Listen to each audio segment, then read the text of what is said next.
ਸਤਿ ਸ਼੍ਰੀ ਅਕਾਲ। ਤੁਸੀਂ PNCN ਦੇਖ ਰਹੇ ਹੋ। ਖਬਰਾਂ ਦੇ ਇਸ ਬੁਲੇਟਿਨ ਦੇ ਵਿੱਚ ਸਵਾਗਤ ਹੈ। ਬੁਲੇਟਿਨ ਦੀ ਸ਼ੁਰੂਆਤ ਕਰਾਂਗੇ ਹੈਡਲਾਈਨਸ ਦੇ ਨਾਲ। ਐਕਸਪ੍ਰੈਸ ਐਂਟਰੀ ਦਾ ਅੱਜ ਤਾਜ਼ਾ ਡਰਾਅ ਕੱਢਿਆ ਗਿਆ ਹੈ, ਜਿਸ ਦੇ ਬਾਰੇ ਦੱਸਾਂਗੇ। ਇਮੀਗ੍ਰੇਸ਼ਨ ਮੰਤਰੀ ਨੇ ਤਾਜ਼ਾ ਕੀ ਬਿਆਨ ਦਿੱਤਾ, ਇਸ ਦੇ ਬਾਰੇ ਵੀ ਦਵਾਂਗੇ ਜਾਣਕਾਰੀ। ਕੈਲਗਰੀ ਵਿੱਚ ਇੱਕ ਨਿਰਮਾਣ ਵਾਲੀ ਥਾਂ ਤੋਂ ਰੁੜਿਆ ਵੱਡਾ ਟਰੱਕ, ਕਈ ਜਣੇ ਜ਼ਖਮੀ। ਯੂਨੀਵਰਸਿਟੀ ਆਫ ਬ੍ਰਿਟਿਸ਼ ਕੋਲੰਬੀਆ ਵਿੱਚ ਦੌੜੀ ਜਾਂਦੀ ਇੱਕ ਕੁੜੀ ਨਾਲ ਜਬਰ ਜਨਾਹ ਦੀ ਕੋਸ਼ਿਸ਼, ਪੁਲਿਸ ਨੇ ਤੁਰੰਤ ਕੀਤੀ ਗ੍ਰਿਫਤਾਰੀ। ਜਿੱਥੇ ਇੱਕ ਪਾਸੇ ਪ੍ਰਦਰਸ਼ਨ ਕੈਨੇਡਾ ਭਰ ਵਿੱਚ ਜਾਰੀ, ਤਾਂ ਪੁਲਿਸ ਸੜਕਾਂ ਦੇ ਜਾਮ ਖੁਲਵਾਉਣ ਦੇ ਲਈ ਪ੍ਰਦਰਸ਼ਨਕਾਰੀਆਂ ਨੂੰ ਕਰ ਰਹੀ ਹੈ ਗ੍ਰਿਫਤਾਰ ਤੇ ਉਹਨਾਂ ਨੂੰ ਹਟਾਇਆ ਜਾ ਰਿਹਾ ਹੈ। ਦਿਖਾਵਾਂਗੇ ਤਸਵੀਰਾਂ।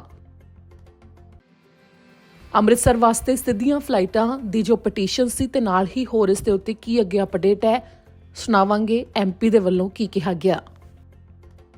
ਇਸ ਦੇ ਨਾਲ ਹੀ ਬੁਲੇਟਿਨ ਦੀ ਸ਼ੁਰੂਆਤ ਕਰਦੇ ਹਾਂ। ਕੈਨੇਡਾ ਦੇ ਇਮੀਗ੍ਰੇਸ਼ਨ ਵਿਭਾਗ ਨੇ ਤਾਜ਼ਾ ਐਕਸਪ੍ਰੈਸ ਐਂਟਰੀ ਦਾ ਡਰਾਅ ਕੱਢਿਆ, ਜਿਸ ਦੇ ਵਿੱਚ 1000 ਤੋਂ ਵੱਧ ਜਣਿਆਂ ਨੂੰ ਇਨਵੀਟੇਸ਼ਨ ਭੇਜੇ ਗਏ ਨੇ। 710 ਤੱਕ ਘੱਟੋ ਘੱਟ CRS ਸਕੋਰ ਰਿਹਾ। ਦਰਅਸਲ ਜੋ 16 ਫਰਵਰੀ ਨੂੰ ਤਾਜ਼ਾ ਐਕਸਪ੍ਰੈਸ ਐਂਟਰੀ ਦਾ ਡਰਾਅ ਕੱਢਿਆ ਗਿਆ ਹੈ, ਇਹ ਵੀ ਉਹਨਾਂ ਵਾਸਤੇ ਕੱਢਿਆ ਗਿਆ ਜਿਨ੍ਹਾਂ ਦੀ PNP ਪਹਿਲਾਂ ਤੋਂ ਅਪਰੂਵ ਹੈ। ਫਿਲਹਾਲ PNP ਅਪਰੂਵਲ ਵਾਲਿਆਂ ਵਾਸਤੇ ਡਰਾਅ ਕੱਢੇ ਜਾਣਗੇ। ਜੋ ਐਲਾਨ ਕੀਤਾ ਗਿਆ ਸੀ ਉਸ ਦੇ ਵਿੱਚ ਸੰਕੇਤ ਵੀ ਦਿੱਤਾ ਗਿਆ ਸੀ ਤੇ ਇਸ ਦੇ ਦੌਰਾਨ ਜੋ ਐਕਸਪ੍ਰੈਸ ਐਂਟਰੀ ਦੇ ਡਰਾਅ ਨੇ ਉਸ ਦੇ ਵਿੱਚ ਤੇਜ਼ੀ ਨਾਲ ਪ੍ਰਕਿਰਿਆ ਵੀ ਚੱਲ ਰਹੀ ਹੈ ਉਹਨਾਂ ਦੀ, ਜਿਨ੍ਹਾਂ ਦੀ PNP ਪਹਿਲਾਂ ਤੋਂ ਅਪਰੂਵ ਹੁੰਦੀ ਹੈ ਤੇ ਅੱਗੇ ਉਹ PR ਦੇ ਵਾਸਤੇ ਫਾਈਲ ਲਾਉਂਦੇ ਨੇ।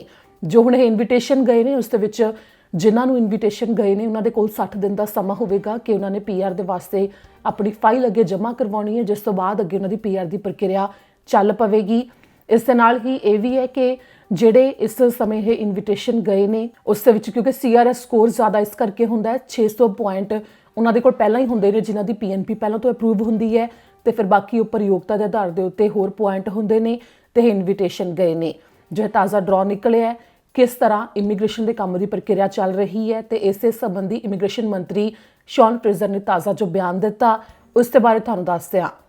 ਕੈਨੇਡਾ ਦੇ ਇਮੀਗ੍ਰੇਸ਼ਨ ਮੰਤਰੀ ਸ਼ੌਨ ਫਰੇਜ਼ਰ ਨੇ ਇੱਕ ਬਿਆਨ ਜਾਰੀ ਕੀਤਾ ਹੈ, ਜਿਸ ਦੇ ਵਿੱਚ ਕਿਹਾ ਗਿਆ ਹੈ ਕਿ ਇਮੀਗ੍ਰੇਸ਼ਨ ਦੇ ਨਾਲ ਕੈਨੇਡਾ ਦੇ ਵਿੱਚ COVID-19 ਤੋਂ ਬਾਅਦ ਉੱਭਰਨ ਦੇ ਵਾਸਤੇ ਆਰਥਿਕਤਾ ਨੂੰ ਮਜ਼ਬੂਤ ਕੀਤੇ ਜਾਣ ਦੇ ਲਈ ਵੱਡਾ ਯੋਗਦਾਨ ਪਾਇਆ ਜਾਵੇਗਾ। ਜਿਸ ਦੇ ਵਿੱਚ ਕਿਹਾ ਗਿਆ ਹੈ ਕਿ ਓਮਿਕਰੋਨ ਦੇ ਕਰਕੇ ਕਈ ਵਪਾਰ ਮਜਬੂਰੀ ਦੇ ਵਿੱਚ ਬੰਦ ਕਰਨੇ ਪਏ ਨੇ ਲੋਕਾਂ ਨੂੰ, ਜੋ ਕਿ ਇਸ ਤੋਂ ਪਹਿਲਾਂ ਕੈਨੇਡਾ ਵਿੱਚ ਆਰਥਿਕਤਾ ਦੁਨੀਆ ਭਰ ਦੇ ਸਭ ਤੋਂ ਜ਼ਿਆਦਾ ਮਜ਼ਬੂਤ ਦੇਸ਼ਾਂ ਦੇ ਵਿੱਚੋਂ ਇੱਕ ਸੀ, ਜੋ ਕਿ ਉੱਭਰ ਕੇ ਹੋਰ ਮਜ਼ਬੂਤ ਹੋ ਰਹੀ ਸੀ।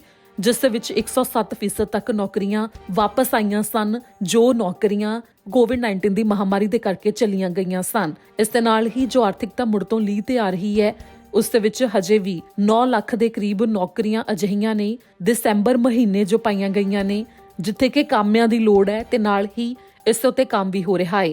ਤੇ ਇਸੇ ਕਰਕੇ ਇਮੀਗ੍ਰੇਸ਼ਨ ਦੇ ਵੱਲੋਂ ਵੱਡਾ ਯੋਗਦਾਨ ਪਾਇਆ ਜਾ ਰਿਹਾ ਹੈ ਕਿ ਪ੍ਰਵਾਸੀ ਕਾਮਿਆਂ ਨੂੰ ਵੀ ਕੈਨੇਡਾ ਦੇ ਵਿੱਚ ਲਿਆਂਦਾ ਜਾ ਰਿਹਾ ਹੈ, ਜਿਸ ਦੇ ਨਾਲ ਕਾਮਿਆਂ ਦੀ ਪੂਰਤੀ ਵੀ ਕੀਤੀ ਜਾ ਰਹੀ ਹੈ ਤੇ ਵਪਾਰਾਂ ਨੂੰ ਸਹਾਰਾ ਮਿਲ ਰਿਹਾ ਹੈ।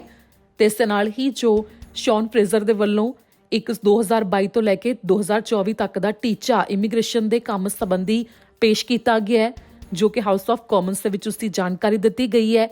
ਉਸ ਦੇ ਬਾਰੇ ਵੀ ਦੱਸਿਆ, ਜੋ ਕਿ ਇਮੀਗ੍ਰੇਸ਼ਨ ਲੈਵਲਸ ਪਲਾਨ ਹੈ, ਜੋ ਕਿ ਅਗਲੇ ਆਉਂਦੇ 2 ਸਾਲ ਦੇ ਦਰਮਿਆਨ ਕੀ ਹੋਵੇਗਾ ਉਸ ਦੇ ਵਾਸਤੇ ਜੋ ਟੀਚਾ ਰੱਖਿਆ ਗਿਆ ਹੈ।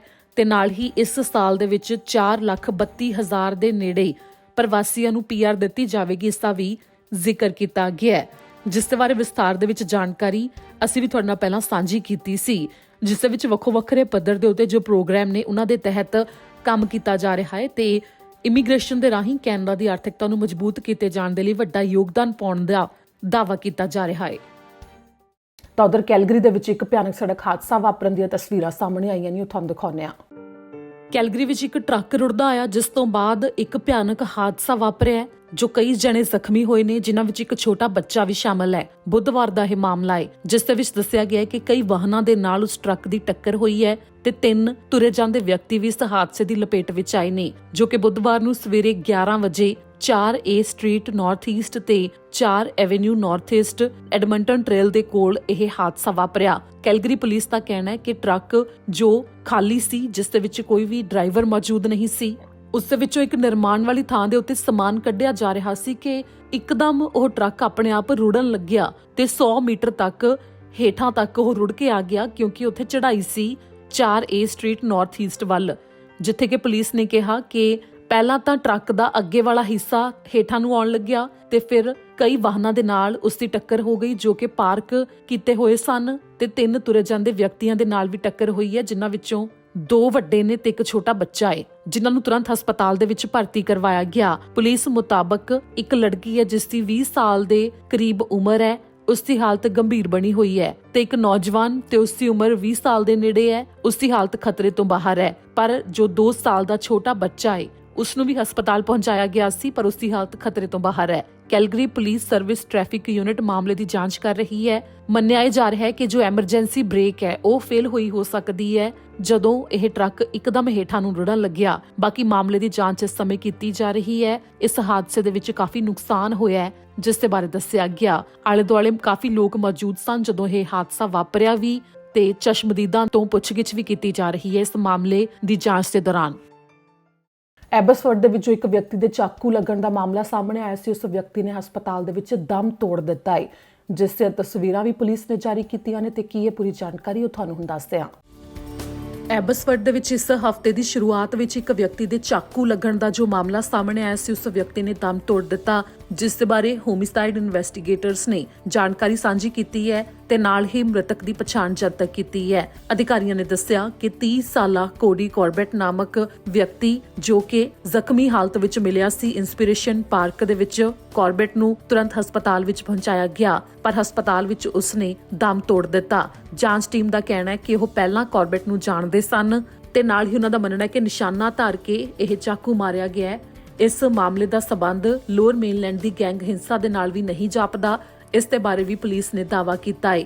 ਪੁਲਿਸ ਦਾ ਕਹਿਣਾ ਹੈ ਕਿ ਕੋਡੀ ਕਾਰਬੈਟ ਦਾ ਭਾਈਚਾਰੇ ਦੇ ਵਿੱਚ ਵੀ ਕਾਫੀ ਸੰਪਰਕ ਸੀ ਤੇ ਇਸ ਨਾਲ ਹੀ ਉਸ ਦੇ ਬਾਰੇ ਜੇਕਰ ਕਿਸੇ ਨੂੰ ਵੀ ਕੋਈ ਜਾਣਕਾਰੀ ਹੋਵੇ ਤਾਂ ਆਈ ਹਿੱਟ ਨਾਲ ਸੰਪਰਕ ਕੀਤਾ ਜਾ ਸਕਦਾ ਹੈ। ਪੁਲਿਸ ਨੇ ਇਹ ਵੀ ਦੱਸਿਆ ਹੈ ਕਿ ਕਿਸੇ ਵੀ ਸ਼ੱਕੀ ਵਿਅਕਤੀ ਬਾਰੇ ਹਜੇ ਉਹਨਾਂ ਨੂੰ ਪਤਾ ਨਹੀਂ ਲੱਗਿਆ, ਜਿਸ ਕਰਕੇ ਇਸ ਦੇ ਬਾਰੇ ਕੋਈ ਹੋਰ ਜਾਣਕਾਰੀ ਸਾਂਝੀ ਨਹੀਂ ਕੀਤੀ ਜਾ ਰਹੀ। ਪਰ ਜੇਕਰ ਕਿਸੇ ਨੇ ਵੀ ਇਸ ਮਾਮਲੇ ਬਾਰੇ ਜਾਣਕਾਰੀ ਕੋਈ ਦੱਸਣੀ ਹੋਵੇ ਤਾਂ ਹਿੱਟ ਨਾਲ 877 551 4448 ਦੇ ਉੱਤੇ ਫੋਨ ਕਰਕੇ ਦੱਸਿਆ ਜਾ ਸਕਦਾ ਹੈ। ਸਰੀ RCMP ਨੂੰ ਇੱਕ ਬਜ਼ੁਰਗ ਔਰਤ ਮਿਲੀ ਜਿਸ ਦੇ ਬਾਰੇ ਦੱਸਿਆ ਜਾ ਰਿਹਾ ਹੈ ਕਿ ਉਹ ਅੰਗਰੇਜ਼ੀ ਵੀ ਨਹੀਂ ਬੋਲ ਸਕਦੀ, ਜਿਸ ਕਰਕੇ ਉਸ ਦੇ ਪਰਿਵਾਰਕ ਮੈਂਬਰਾਂ ਦਾ ਪਤਾ ਲਗਾਉਣ ਦੇ ਲਈ ਮੁਸ਼ਕਲ ਹੋ ਰਹੀ ਹੈ। ਸਰੀ RCMP ਅਧਿਕਾਰੀਆਂ ਨੇ ਇਸ ਔਰਤ ਦੀ ਤਸਵੀਰ ਜਾਰੀ ਕੀਤੀ ਹੈ ਜਿਸ ਵਿੱਚ ਦੱਸਿਆ ਕਿ ਇਸ ਬਜ਼ੁਰਗ ਦੀ ਉਮਰ 80 ਸਾਲ ਦੇ ਨੇੜੇ ਹੈ, ਜਿਨ੍ਹਾਂ ਦੇ ਕੋਲ ਕੋਈ ਵੀ ID ਕਾਰਡ ਜਾਂ ਕੋਈ ਪਛਾਣ ਪੱਤਰ ਹੋਰ ਨਹੀਂ ਹੈ, ਜਿਸ ਕਰਕੇ ਇਹਨਾਂ ਨੂੰ ਪਛਾਣਨਾ ਵੀ ਮੁਸ਼ਕਲ ਹੈ ਕਿਉਂਕਿ ਅੰਗਰੇਜ਼ੀ ਵੀ ਨਹੀਂ ਬੋਲ ਪਾ ਰਹੇ ਤੇ ਜੋ ਇਹ ਬੋਲ ਰਹੇ ਨੇ ਪੁਲਿਸ ਅਧਿਕਾਰੀਆਂ ਨੂੰ ਸਮਝ ਨਹੀਂ ਆਇਆ, ਜਿਸ ਕਰਕੇ ਪੁਲਿਸ ਦੇ ਵੱਲੋਂ ਸਹਿਯੋਗ ਦੀ ਮੰਗ ਕੀਤੀ ਜਾ ਰਹੀ ਹੈ।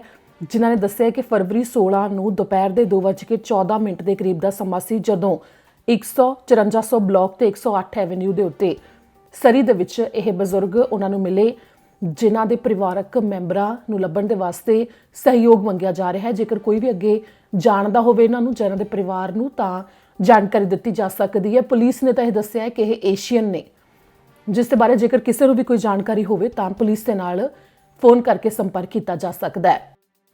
ਤਾਂ ਉਧਰ ਯੂਨੀਵਰਸਿਟੀ ਆਫ ਬ੍ਰਿਟਿਸ਼ ਕੋਲੰਬੀਆ ਦੇ ਵਿੱਚ ਇੱਕ ਕੁੜੀ ਜੋ ਕਿ ਦੌੜ ਰਹੀ ਸੀ, ਉਸ ਦੌਰਾਨ ਉਸ ਦੇ ਨਾਲ ਜਿਨਸੀ ਸ਼ੋਸ਼ਣ ਦਾ ਮਾਮਲਾ ਸਾਹਮਣੇ ਆਇਆ, ਜਿਸ ਤੋਂ ਬਾਅਦ ਉਸ ਦੇ ਵੱਲੋਂ ਤੁਰੰਤ ਪੁਲਿਸ ਨੂੰ ਬੁਲਾਇਆ ਗਿਆ। ਯੂਨੀਵਰਸਿਟੀ RCMP ਦੇ ਅਧਿਕਾਰੀ ਮੌਕੇ ਦੇ ਉੱਤੇ ਪਹੁੰਚੇ, ਮਾਮਲੇ ਦੀ ਜਾਂਚ ਕੀਤੀ ਗਈ, ਜਿਸ ਦੇ ਵਿੱਚ ਪੁਲਿਸ ਨੇ ਕਿਹਾ ਕਿ ਉਸ ਲੜਕੀ ਨੇ ਕਾਫੀ ਵਧੀਆ ਤਰੀਕੇ ਨਾਲ ਦੱਸਿਆ ਕਿ ਕਿਸ ਤਰ੍ਹਾਂ ਦਾ ਦਿਖਦਾ ਹੈ ਜੋ ਉਸ ਦੇ ਉੱਤੇ ਹਮਲਾ ਕਰਨ ਆਇਆ ਸੀ ਵਿਅਕਤੀ, ਜਿਸ ਨੂੰ ਕਿ ਤੁਰੰਤ ਗ੍ਰਿਫਤਾਰ ਵੀ ਕਰ ਲਿਆ ਗਿਆ, ਜਿਸ ਦੀ ਪਛਾਣ ਦੱਸੀ ਗਈ ਹੈ ਕਿ ਟੋਲੂਵਾਨੀਮੀ ਅਲੂਸਾ ਨਾਮਕ ਵਿਅਕਤੀ ਹੈ, ਜਿਸ ਦੇ ਉੱਤੇ ਜਿਨਸੀ ਸ਼ੋਸ਼ਣ ਨਾਲ ਸੰਬੰਧਿਤ ਮਾਮਲੇ ਦਰਜ ਹੋ ਗਏ ਨੇ।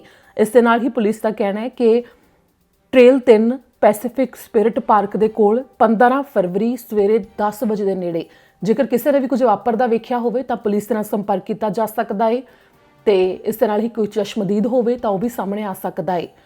ਯੂਨੀਵਰਸਿਟੀ RCMP ਨੇ ਇਸ ਬਾਰੇ ਜਾਣਕਾਰੀ ਸਾਂਝੀ ਕੀਤੀ ਹੈ।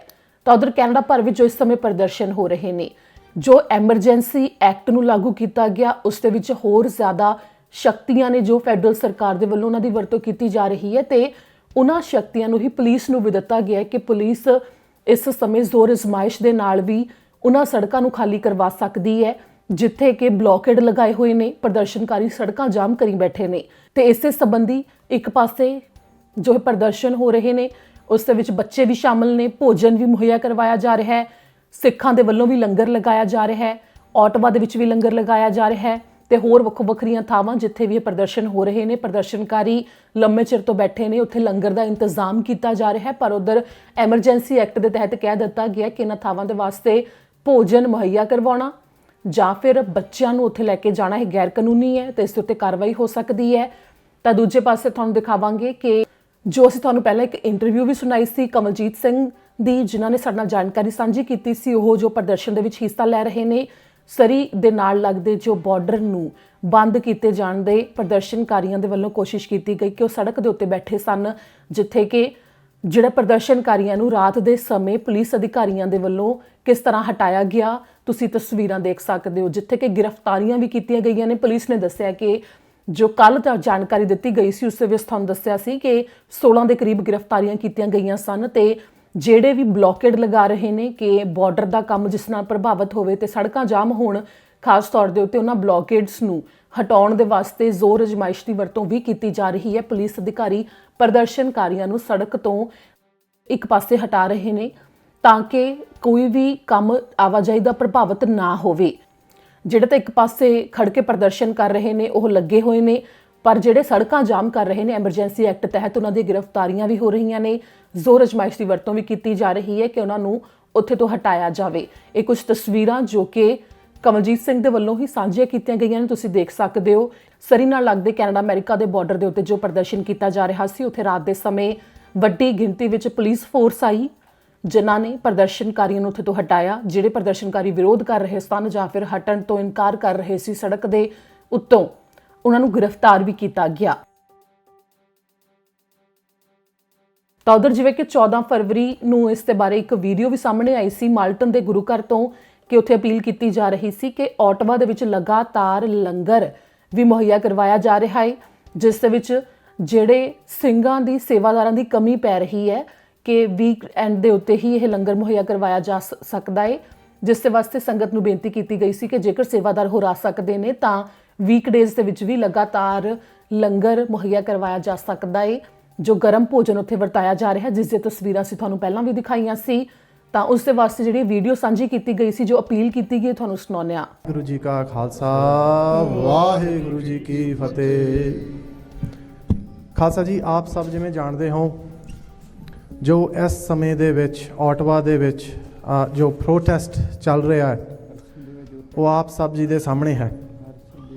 ਜੋ ਬੇਨਤੀ ਮੈਂ ਕਰਨ ਜਾ ਰਿਹਾ ਹਾਂ ਆਪ ਸਭ ਜੀ ਦੇ ਸਾਹਮਣੇ, ਉਹ ਇਸ ਪ੍ਰਥਾਏ ਹੈ ਕਿ ਜੋ ਉਸ ਪ੍ਰੋਟੈਸਟ ਦੇ ਵਿੱਚ ਇਹ ਜਿਹੜਾ 3 ਹਫ਼ਤੇ ਹੁਣ ਹੋ ਚੁੱਕੇ ਨੇ ਉਸ ਨੂੰ, ਜਦੋਂ ਗੁਰੂ ਸਾਹਿਬ ਨੇ ਆਪਣੇ ਬੱਚਿਆਂ ਨੂੰ, ਆਪਣੇ ਸਿੰਘਾਂ ਨੂੰ ਇੱਕ ਸੇਵਾ ਜਿਹੜੀ ਬਖਸ਼ੀ ਹੈ, ਉਹ ਸੇਵਾ ਜੀ ਜੋ ਅਕਾਲ ਪੁਰਖ ਨੇ ਸਿਰਫ ਤੇ ਸਿਰਫ ਸਿੱਖਾਂ ਨੂੰ ਬਖਸ਼ੀ ਹੈ। ਬਹੁਤ ਕੌਮਾਂ ਹੈ ਦੁਨੀਆ ਦੇ ਵਿੱਚ ਜੀ, ਤੇ ਸਿਰਫ ਸਿੱਖ ਕੌਮ ਹੈ ਜਿਹਨੂੰ ਉਹ ਝੋਲੀ ਦੇ ਵਿੱਚ ਆਪਣੇ ਅਕਾਲ ਪੁਰਖ ਸੱਚੇ ਪਾਤਸ਼ਾਹ ਨੇ ਆਪਣੇ ਬੱਚਿਆਂ ਨੂੰ ਬਖਸ਼ ਕੀਤੀ ਹੈ। ਉਹ ਹੈ ਜੀ ਲੰਗਰ ਦੀ ਸੇਵਾ। ਸੋ ਉਹ ਜੋ ਲੰਗਰ ਦੀ ਸੇਵਾ ਹੈ ਉਹ ਉੱਥੇ ਨਿਰਵਿਘਨ ਰੂਪ ਦੇ ਵਿੱਚ ਸਿਰਫ ਵੀਕਐਂਡ ਦੇ ਵਿੱਚ ਚੱਲ ਰਹੀ ਹੈ, ਵੀਕ ਡੇਜ਼ ਦੇ ਵਿੱਚ ਜੀ ਨਹੀਂ ਚੱਲ ਰਹੀ। ਉਹਦਾ ਮੁੱਖ ਕਾਰਨ ਹੈ ਜਿਹਦੇ ਕਰਕੇ ਮੈਂ ਆਪ ਸਭ ਦੇ ਸਾਹਮਣੇ ਸਨਮੁਖ ਹੋਇਆ। ਬੇਨਤੀ ਇਹ ਹੈ ਜੀ, ਵੀਕ ਡੇਜ਼ ਦੇ ਵਿੱਚ ਜੋ ਲੰਗਰ ਦੀ ਸੇਵਾ ਚਲਾਉਣ ਵਾਸਤੇ ਉੱਥੇ ਸੇਵਾਦਾਰਾਂ ਦੀ ਜ਼ਰੂਰਤ ਹੈ। ਜੋ ਵੀਕਐਂਡ ਦੇ ਵਿੱਚ ਚੱਲ ਰਹੀ ਹੈ ਉਹ ਸੇਵਾਦਾਰ ਉੱਥੇ ਹੈ ਨਹੀਂ, ਅਤੇ ਜੋ ਵੀਕ ਡੇਜ਼ ਦੇ ਵਿੱਚ ਚੱਲ ਰਹੀ ਹੈ ਉਹ ਜਿਹੜੇ ਸੇਵਾਦਾਰ ਉੱਥੇ ਸਾਨੂੰ ਬਹੁਤ ਜ਼ਰੂਰਤ ਹੈ। ਗੁਰੂ ਸਾਹਿਬ ਦੀ ਕਿਰਪਾ ਦੇ ਨਾਲ ਅਤੇ ਗੁਰੂ ਸਾਹਿਬ ਦੀ ਜੋ ਬਖਸ਼ਿਸ਼ ਦੇ ਨਾਲ ਅਸੀਂ ਗੁਰੂ ਸਾਹਿਬ ਦੇ ਕਿਰਪਾ ਦੇ ਵਡਭਾਗੀ ਬਣੀਏ ਅਤੇ ਸੇਵਾ ਪ੍ਰਾਪਤ ਕਰੀਏ। ਅਤੇ ਉੱਥੇ ਜੋ ਵੀ ਮਾਈ ਭਾਈ ਤੁਸੀਂ ਸੇਵਾ ਲੈਣਾ ਚਾਹੁੰਦੇ ਹੋ, ਜੋ ਇੱਛਕ ਹੋ, ਜੋ ਚਾਹਵਾਨ ਹੋ, ਉਹ ਫ਼ੋਨ ਨੰਬਰ ਤੁਸੀਂ ਬਾਹਰੋਂ ਲੈ ਸਕਦੇ ਹੋ ਜੀ। ਪੇਪਰ ਦੇ ਉੱਪਰ ਲਿਖਿਆ ਹੋਇਆ ਇੱਕ ਮੈਂ ਤੁਹਾਨੂੰ ਨੰਬਰ ਦੱਸ ਵੀ ਦਿੰਦਾ, ਜੇ ਤੁਸੀਂ ਕਿਸੇ ਨੇ ਨੋਟ ਕਰਨਾ ਹੈ ਤੁਸੀਂ ਬੇਸ਼ੱਕ ਨੋਟ ਵੀ ਕਰ ਲਓ। ਨੰਬਰ ਹੈ ਜੀ 2894011564 299 401 1564 299 401 1564।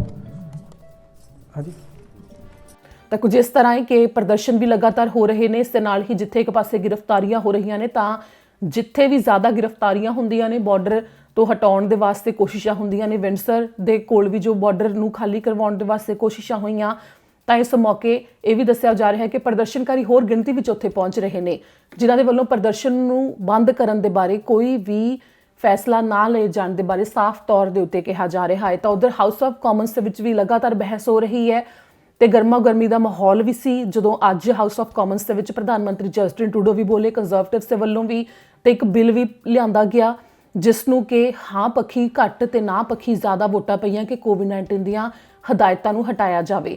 ਇਸ ਬਾਰੇ ਵਿਸਥਾਰ ਵਿੱਚ ਅਸੀਂ ਤੁਹਾਨੂੰ ਛੇਤੀ ਇੱਕ ਰਿਪੋਰਟ ਦਿਖਾਵਾਂਗੇ ਤੇ ਅੰਤ ਵਿੱਚ ਤੁਹਾਨੂੰ ਇਹ ਵੀ ਦੱਸ ਦਈਏ ਕਿ ਜੋ ਅੰਮ੍ਰਿਤਸਰ ਤੋਂ ਕੈਨੇਡਾ ਦੇ ਵਾਸਤੇ ਸਿੱਧੀਆਂ ਫਲਾਈਟਾਂ ਦੀ ਲਗਾਤਾਰ ਮੰਗ ਕੀਤੀ ਜਾ ਰਹੀ ਸੀ। ਇਸ ਵਾਸਤੇ ਪਟੀਸ਼ਨ ਵੀ ਸ਼ੁਰੂ ਕੀਤੀ ਗਈ 11 ਫਰਵਰੀ ਤੱਕ, ਜੋ ਪਟੀਸ਼ਨ ਦੇ ਉੱਤੇ ਦਸਤਖਤ ਕੀਤੇ ਜਾਣ ਦੇ ਲਈ ਕਿਹਾ ਗਿਆ house of Commons the website ਦੇ ਉੱਤੇ। ਇਸ ਤੋਂ ਪਹਿਲਾਂ ਵੀ ਕਈ ਪਟੀਸ਼ਨਾਂ ਸ਼ੁਰੂ ਕੀਤੀਆਂ ਗਈਆਂ ਨੇ, ਮੰਗਾਂ ਕੀਤੀਆਂ ਗਈਆਂ ਨੇ, ਲੋਕ ਸਭਾ ਮੈਂਬਰਾਂ ਤੱਕ ਗੱਲ ਪਹੁੰਚਾਈ ਗਈ ਹੈ।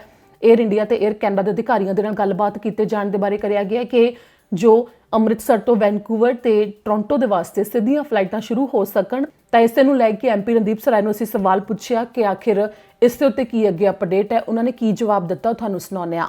ਦੇਖੋ, ਆਵਾਜ਼ ਤਾਂ ਇਹ ਪਟੀਸ਼ਨ ਤੋਂ ਪਹਿਲਾਂ ਦੀ ਚੱਲਦੀ ਹੈ, 2017-18 ਦੀ ਚੱਲਦੀ ਆ। ਮੈਂ ਇੰਡੀਆ ਵੀ ਉੱਥੇ ਮਿਲ ਕੇ ਆਇਆ ਸੀ, ਜਿਹੜੇ ਉੱਥੇ ਐਡਵੋਕੇਟਸ ਹੈਗੇ ਅੰਮ੍ਰਿਤਸਰ ਦੇ ਵਿੱਚ, ਇੱਥੇ ਵੀ ਮਿਲਦਾ ਰਿਹਾ। ਔਰ ਮੈਂ ਏਅਰ ਕੈਨੇਡਾ ਤਕਰੀਬਨ 4 ਵਾਰੀ ਇਹਦੇ ਉੱਤੇ ਮਿਲ ਚੁੱਕਾ ਔਰ ਐਜ਼ ਲੇਟੈਸਟ ਐਜ਼ ਅਕਤੂਬਰ ਦੇ ਵਿੱਚ ਮਿਲਿਆ ਸੀਗਾ। ਸੋ ਉਹਨਾਂ ਦਾ ਹੈਗਾ ਪ੍ਰੋਬਲਮ ਆਬਵੀਅਸਲੀ ਪਹਿਲਾਂ ਉਹਨਾਂ ਦੀ ਸੀਗੀ ਕਿ ਉਹਨਾਂ ਦੀ ਜੋ ਗਰੋਥ ਸਟ੍ਰੈਟਜੀ ਉਹ ਤਕਰੀਬਨ 5-5 ਸਾਲ ਦੀਆਂ ਬਣਾਉਂਦੇ ਹੁੰਦੇ, ਕਿੱਥੇ ਕਿੱਥੇ ਤੱਕ ਫਲਾਈਟਾਂ ਮਿਲ ਜਾਣੀਆਂ। ਉਹ ਮਾਰਚ ਦੇ ਤੱਕ ਉਹ ਕੰਪਲੀਟ ਹੋ ਗਈ ਸੀ 2020। ਸੋ ਫਰਵਰੀ ਮਾਰਚ ਦੇ ਵਿੱਚ ਉਹ ਐਨ ਖੁਸ਼ ਸੀ ਕਿ ਸਾਡੀ ਜਿੰਨੀਆਂ ਫਲਾਈਟਾਂ ਲਾਂਚ ਕਰਨੀਆਂ ਸੀ ਕਰ ਦਿੱਤੀਆਂ। ਤੇ ਉਹ ਤੋਂ ਬਾਅਦ ਕੋਵਿਡ ਆ ਗਿਆ। ਸੋ ਇਹ ਸੈਕੰਡ ਉਹਨਾਂ ਦਾ ਨੈਕਸਟ ਗਰੋਥ ਸਟ੍ਰੈਟਜੀ ਜੋ ਸੋਚ ਰਹੇ ਸੀ, ਸਟੱਡੀ ਕਰਨੀ ਸੀ, ਕਿ ਉਹਨਾਂ ਦੀ ਪਹਿਲੀ ਸਟੱਡੀ ਦੇ ਵਿੱਚ ਸੀਗਾ ਕਿ ਉਹਨਾਂ ਕੋਲ ਸ਼ਾਇਦ ਟ੍ਰੈਫਿਕ ਇਨਫ, ਖਾਸ ਕਰਕੇ ਬਿਜ਼ਨਸ ਟਰੈਵਲਰ ਨਾ ਹੋਣਗੇ। ਹੁਣ ਉਹਨਾਂ ਨੂੰ ਮੇਰੇ ਖਿਆਲ ਤਸੱਲੀ ਆਉਣ ਲੱਗ ਪਈ ਕਿ ਹਾਂ ਬਿਜ਼ਨਸ ਟਰੈਵਲਰ ਵੀ ਪੰਜਾਬ ਨੂੰ ਬਹੁਤ ਜਾਂਦੇ ਆ ਜਿਹੜੇ ਕੈਨੇਡਾ ਤੋਂ। ਪਰ ਉਹਨੇ ਉਦੋਂ ਹੀ ਕਰਨਾ ਜਦੋਂ ਉਹਨਾਂ ਦੀ ਮੁੜ ਕੇ ਏਅਰ ਟਰੈਵਲ 100% ਤੱਕ ਪ੍ਰੀ ਪੈਂਡੈਮਿਕ ਤੱਕ ਆ ਗਈ। ਹਜੇ ਤੱਕ ਮੇਰੀ ਅੰਡਰਸਟੈਂਡਿੰਗ ਦੇ ਮੁਤਾਬਕ ਏਅਰ ਕੈਨੇਡਾ ਹਜੇ ਵੀ ਫਲਾਈਟ ਲੋਡ 50% 40 to 60% ਦੇ ਬੀਟਵੀਨ ਹੀ ਫਲਾਈ ਕਰਦਾ। ਉਹਦੀ ਪ੍ਰੈਡਿਕਸ਼ਨ ਹਜੇ ਵੀ ਹੈ ਕਿ ਸਾਲ 1.5 ਸਾਲ ਲੱਗੂਗਾ ਜਦੋਂ ਏਅਰ ਟਰੈਵਲ ਮੁੜ ਕੇ ਪ੍ਰੀ ਪੈਂਡੈਮਿਕ ਲੈਵਲ ਤੱਕ ਹੋ ਗਈ।